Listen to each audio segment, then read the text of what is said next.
السلام علیکم ورحمت الله وبرکاته. دوستانو خدای دې وکړي چې ټول به ښه او جوړ یاست. دوستانو د نن په دغه ویډیو کې به زه تاسو ته در وښیم چې تاسو څنګه کولی شئ چې دا رقم ته ښایسته ویلپیپران د خپل موبایل په سکرین باندې او دغه رقم د خپل موبایل په لاک سکرین باندې ودروئ. نو دوستانو تاسو ډېر ښایسته او خوندور ویلپیپران په خپل موبایل باندې درولی شئ. نو په دغه ویډیو کې به زه تاسو ته دغه طریقه درښیم.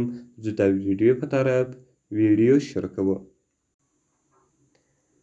نو دوستانو که چیرې تاسو ویډیو لایک کړی نه وي مهرباني د سره وکړئ زموږ ویډیو لایک کړئ او د هغه رقم یې له خپلو ملګرو سره شیر کړئ. او که چیرې تاسو زموږ چینل نه سبسکرایب کړی نو مهرباني سره وکړئ په دا سور سبسکرایب بټن باندې کلیک وکړئ زموږ چینل در سره سبسکرایب کړئ او د هغه رقم ورسره په دغه ګنټۍ نشان باندې لازمي کلیک وکړئ چې تر څو زموږ هره نوې ویډیو تر تاسو پورې اول در ورسیږي.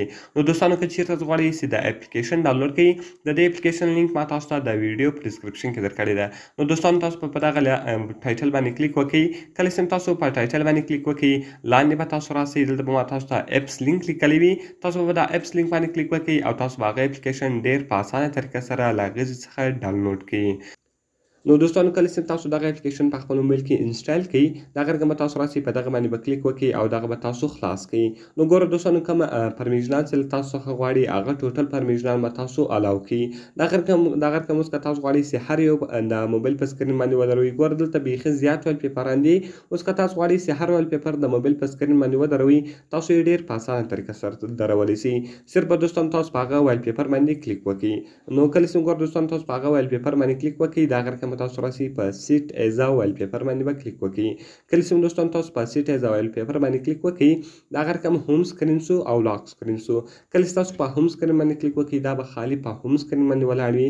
کله چې تاسو په لاک سکرین باندې کلیک وکړئ دا به خالي په لاک سکرین باندې ولاړ وي. کله چې تاسو په بوت باندې کلیک وکړئ دا به هم په هوم سکرین باندې ولاړ وي هم به په لاک سکرین باندې ولاړ وي. ګور دوستانو اوس ما دغه ویلپیپر د خپل موبایل په سکرین باندې ودروئ.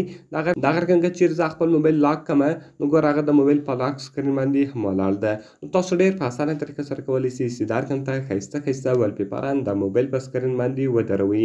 نو دوستانو که مې ویډیو خوښ شوي ویډیو خامخا سره لایک کړئ له خپل ملګرو سره یې شیر کړئ او د دې رقم ته نورو ښایسته ویډیوګانو لپاره زموږ چینل خامخا سبسکرایب کړئ ځکه په دغه چینل کې موږ ستاسو لپاره هر ورځ د هغه رقم ښایسته ویډیوګانې اپلوډوو. نو دوستانو ملاوي په نورو ښایسته ویډیوګانو کې په دعاګانو کې مې یاد ساتئ. د خدای په امان.